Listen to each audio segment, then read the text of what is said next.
Celeb Savant is a career retrospective type interview focusing on singers, actors, and industry experts. Join Barrett Edelstein now as he dives into the entertainment world.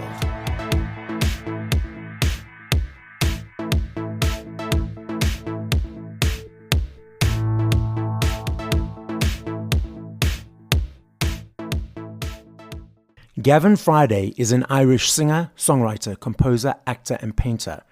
Best known as a founding member of the post-punk group the Virgin Prunes that were active from 1977 through to 1986. After the demise of the Virgin Prunes, Gavin devoted himself to painting for a while, sharing a studio with Bono, Gucci, and Charlie Whisker. His main collaborator between 1987 and 2005 was multi-instrumentalist Maurice Caesar.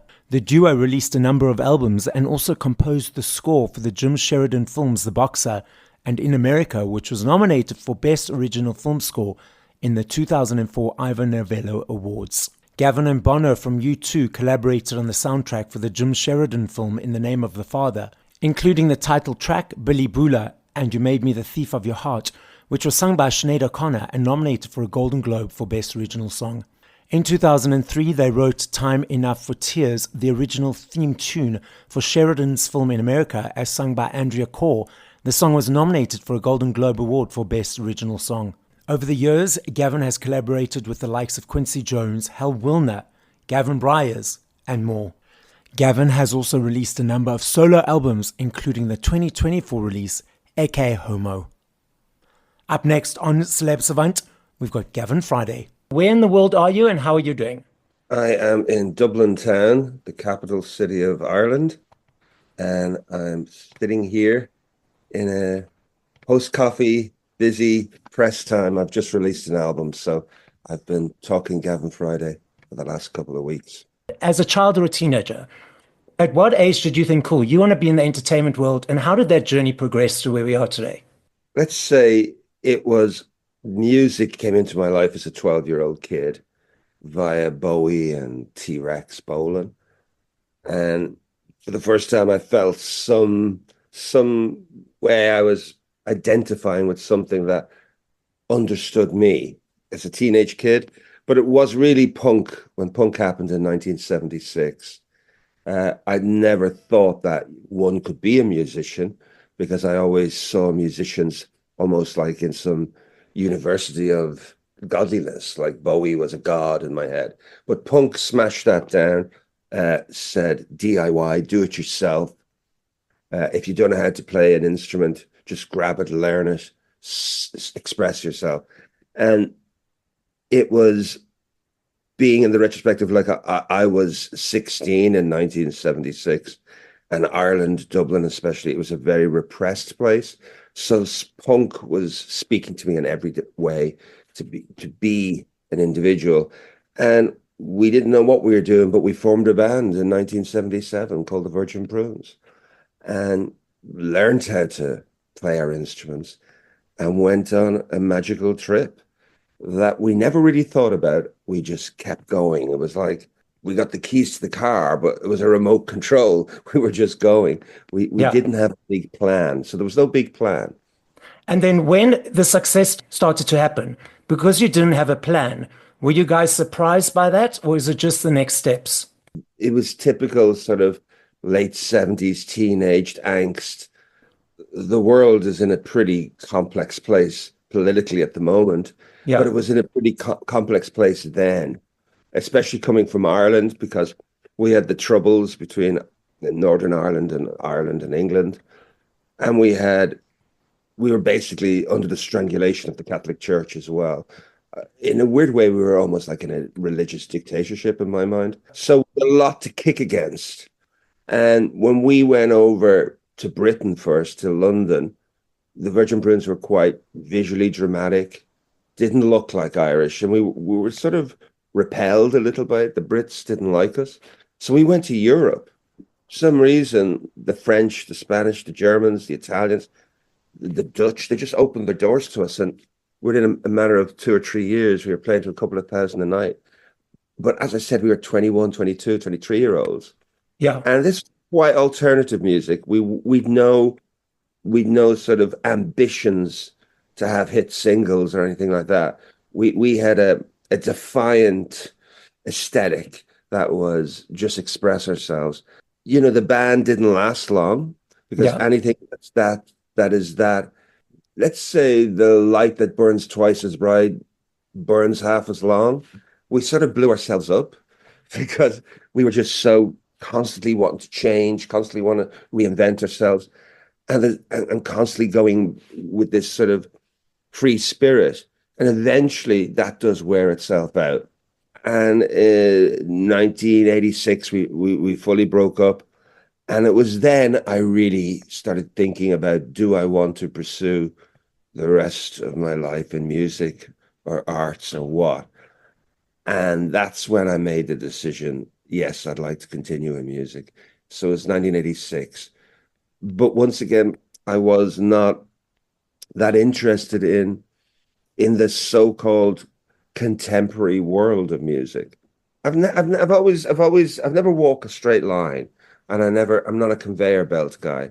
I sort of Yes. did it my way, and I sort of, it's in the DNA, Barrett. It's like I'm just what I am. I'm sort of stubbornly me, if that makes sense, even though I'm in my 60s now.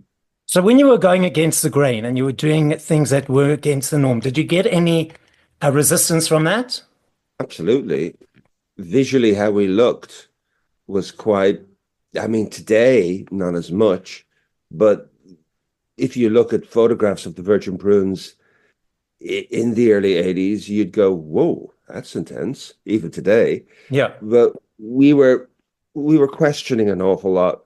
As I said, we were kicking against the pricks of organized religion, and even like sexual fluidity, which which is something that's quite commonplace now. We're writing about things like that, and even about mental health, stuff that was seen quite taboo back then.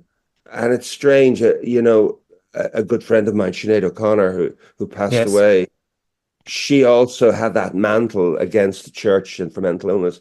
So maybe it's an Irish thing, an Irish punk thing. I don't know. But we got a hard time. I mean, physically, as a young kid and as a young man, I was to be beaten up daily was not an unusual thing, simply because how I looked and how I dressed back then. So how did you keep yourself going after being confronted by that all the time? I had confrontation as a very young kid. I was bullied a lot in school. Strangely enough, I was quite a quiet, shy little kid. Yeah. And I was trying to be, being put in a box. And I had this resilience of like, don't tell me what to do. Don't put me in a box. And in a weird way, when punk came along, and then the fact of clothes and the way we looked, it almost became an identity slash a shield. It was a yin and a yang thing. And I came from a working class background, and Dublin in the late 70s was tough. So a smack in the head was sort of normal, no matter who you were. But if you looked like me, I'd get a smack and a kick. So let's say there's a tough skin, and that is not condoning bullying or any violence to anybody, but the world is a little more educated now. Back then, people didn't even know what ADH was or anything. It was just, if you don't fit in the box, you're a fucking weirdo. You referenced the new album, so tell us more about that. Ecce Homo, the title of the album, it's Latin. It means behold the man. Okay. It's the famous quote. It's seemingly what in the Bible, it's what Pontius Pilate said after Jesus was whipped and carried the cross and did the stations of the cross. He went to the Jews, Ecce Homo, behold the man, and they said, crucify him. Also Nietzsche, the famous philosopher's, one of his biographies. It's a word. I mean, to me, even though like I kicked against the prick of religion, it's very much in my DNA. Like if you walked around my house, some of the rooms you might think I was a priest because there's so many crucifix and religious icons. But I'm not a bit religious. I'm very anti-religion. But I like the fact of behold the man, here I am, this is me. But Yes. also, I quite like the fact that the title track came out when I write or when I'm composing. You either write really quickly or you improvise. And when I improvise, two or three books always come as sort of touchstones where you'll jam on a word. So Shakespeare and the Bible are great things to grab onto. There's a line in Ecce Homo, fight fire with fire, which is a Shakespearean thing. And these lyrics just flew in. Fight fire with fire, we can walk on water. We will die, we will live forever. Ecce Homo. And the real thing that the track has a pulsing anger about it. Yes. And the real truth is, when I was writing this song about 2018, and a certain man was the president of America, and I had this what the fuckism about what is happening, and this anger or frustration at what the way the world is suddenly from being this 21st century liberalism Yeah. to far right and fundamentalism. I hate it. That's like these we will die, we will live forever, we can walk on water. That fundamentalism, it's just it's bad news, no matter where you're coming from or what religion or what belief. So I hadn't been that compelled since I was a young kid, since I was in the Virgin Prunes, kicking against the troubles in the North or the Catholic Church or Maggie Thatcher's Britain. And I felt, I can't believe I'm now in my early 60s and this shit is happening all again. It really confused me. And I think what you do is when I'm confused and when I feel something passionately, I write about it. And I think we owe ourselves to actually stand up about anything that's far right or far left. Everything's so fucking far all the time. Yes. Why It's can't we like, meet? Why can't we meet in the middle? yeah, we have to have a left and a right, like a black and a white. You have to have debates, but no one's even talking. It's just this noise each side of the world, and everyone's just commenting on social media. And we're in a strange time of the world. It's a really, this is like bigger than the invention of the wheel or invention of the printing press, what's happening or what's going to come around the corner. It's a Yeah. really extraordinary time. So it's obvious we're going to have to police social media. You can't just say what you think about anybody. You can't do that in a newspaper. You'll be sued, but more people watch social media than newspapers. So it's the Wild West in a weird way. Do you know what I mean? What is your perception of social media? I find it a little primitive, as in, even though it's so sophisticated that something can happen in Dublin and you can hear about it now in 5 seconds. You Yeah. know, something incredible about the access to media so quickly. But the thing that really frightens me is the fake news. I think lockdown did a lot to fuck up everything because suddenly all this social media had come at us in the Yeah. last 10 years in a big way. And we engage, and then suddenly the world locked down for a pandemic, and everyone had time to actually scroll longer, sit in their laptops for longer. And like the craziness where like, I knew some people that died of COVID, good friends. And then people going, "Oh, we're all waiting for the vaccine." And no, the vaccine it doesn't work. There's no vaccines. And I go, what do you mean it doesn't work?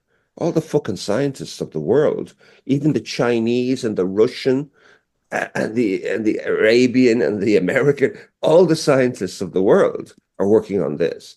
This isn't about religion. This is about science. Yes. It's a fucking plague.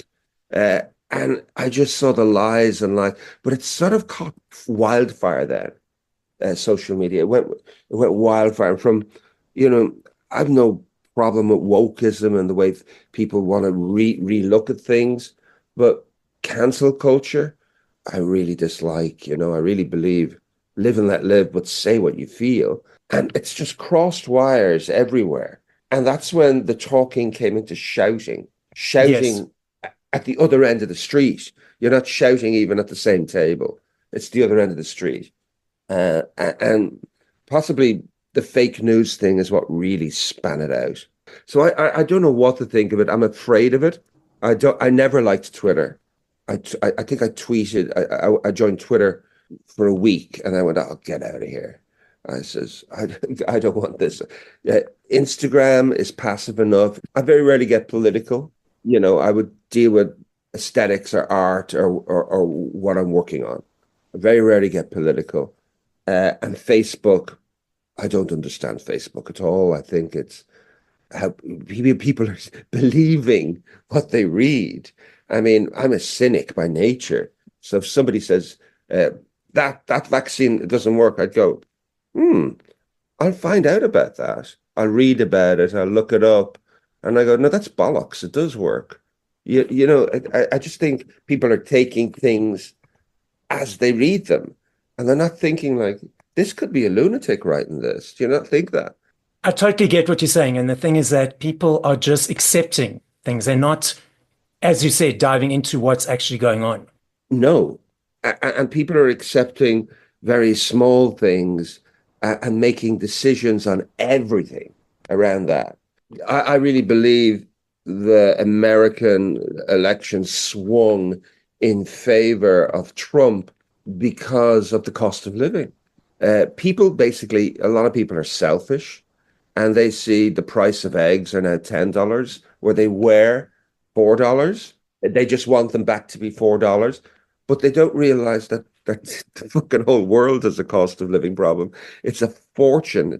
It's like a bottle of wine has doubled, everything. It's Ireland, it's England, it's Africa, it's everywhere has got it. The world is in trouble. It isn't just America, you idiots. So they sort of, oh my God. I mean, we don't want to make this about what's going to happen, but I don't think they have a clue what's going to happen to them. Do you know what I mean? Exactly. It's an interesting discussion. So why do you keep creating music? What motivates you to keep creating?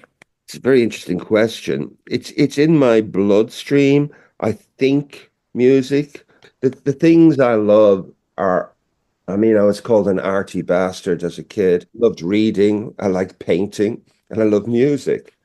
And for me, they're my places where I feel fulfilled. I'm also really, I haven't performed much in many years, and I really can't wait to start going there again. Maybe I'd say they say a lot of singers or a lot of frontmen, basically it's their subconsciously or subliminally, they really want to be loved and accepted Yeah. and understood, if you want to get some Freudian aspect about it. And I think that's true, but I don't lick the ass of my audiences. You know what I mean? I don't go and sing along, clap along. I sort of, I'll give them a hug and then I'll give them a kick. You know what I mean? I tend to sort of confront it. It's just who I am. If you wanted to kill me, just put me in a house with no books, no music, and no art, and no people to talk to, and I'll die in the bed. I'll just be dead the next morning. I need them around me. I mean, in my room, you can see I've just books, and it's just my fuel. So I love me a CD. I still buy my budget for my CDs every month because for me, I love the aesthetic of holding something. I love the journey of the choice, all those kind of things.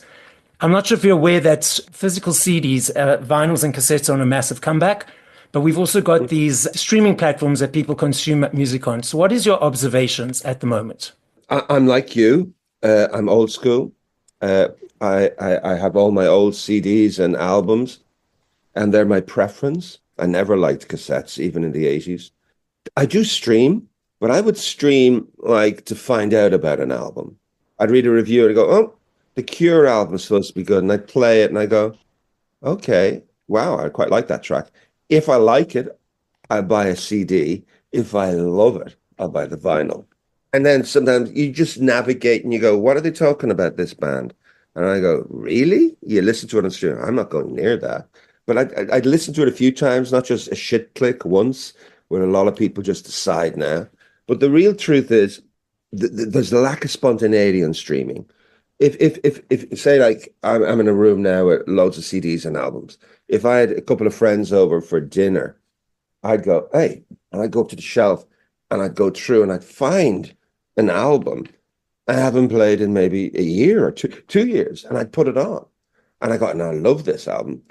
But if you were streaming, you'd have to go to a playlist or you'd have to type in. So the spontaneity of accidents, that physical thing of picking up the CD and going, yeah, I remember when I bought this 10 years ago. Let's play it.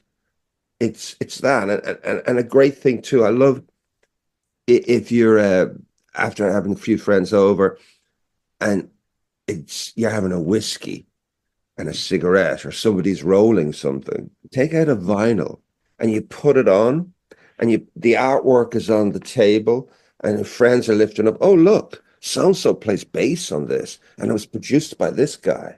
And you see the lyrics and the artwork, and suddenly in a group of 5 or 6 people are all involved in a moment about that album and its artwork and its philosophy. And I think that's a beautiful thing. I know if I had to ask you this question in 2 minutes, 10 years, 5 hours, I know your answer will be different every time simply because there are millions of them. I'm not saying favorite, I'm saying top of mind. If you had to push play to 5 songs by other artists once we finish this conversation, what would those songs be and by whom? There's a song I absolutely adore by Peggy Lee, an American jazz singer, called Is That All There Is? There's this, because David Bowie opened up the door for me. He's so many great albums. Low is one of my favorites, but the first Kiss was 5 Years from Ziggy Stardust. I then would go to a song that I think is one of the most beautiful things ever written. It's Billie Holiday's Strange Fruit. She's the infamous American jazz singer, and it's the only song she ever wrote. And it's about the lynching of black people in at the start of this last century. And it's powerful. I then would go to, this is where I'm a contradiction, Maria Callas, Ave Maria. the sheer drama and opera of it. And then I go right back to something like Joy Division and Love Will Tear Us Apart. Because, when you're an 18-year-old boy and you heard that song, it just blew my mind. You referenced the performing live. So when is that happening? I'm going to start touring in March and April. We got some dates set up in Europe, and they're still coming in, and Dublin and parts of Ireland in April. And we're going to extend that out. And then I want to carry on touring in the fall, in the autumn of that, and I hope to even get over to America at some stage. So, but it's quite complex because the cost of living, and when you're a bespoke artist and you're not like a straightforward pop or rock and roll guy, and I bring quite eclectic musicians with me, so and you make no fucking money from albums or vinyl because of streaming. It's a real challenge, but I always think where there's a will, there's got to be a way. And that was the attitude as a kid. And I'm trying to take that attitude on now as an adult. Are you going to be motivated to record more after the tour? Absolutely. I am the age I am. I can't leave a 13-year gap. I'll be in a bed before the next album comes out. So no, I was writing anyway. I've stuff half done. So yeah, I want to go in about a year's time and get another album out. I want to perform and release music in the next couple of years because, yeah, I've got a timeline. It's called life. Yeah, exactly. We've all got that. Yeah. You never know when it's going to end, but I'm excited about it, and I think the Irish music scene is really interesting at the moment.